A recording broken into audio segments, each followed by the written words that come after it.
aming local hero, si Agustin Sumuroy, and then yung Daungan Galyo ng panahon ng trading po ng American regime na siyang kilala sa barter ng mga produkto po ng panahon ng American regime.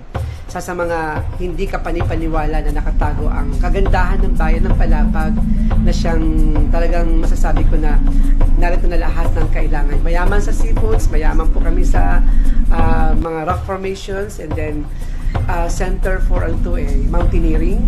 Ang gaganda ng terrain namin para mga mountaineering. And then mahahabang ilog, maganda na place. At higit sa lahat, mababait at magaganda mga tao.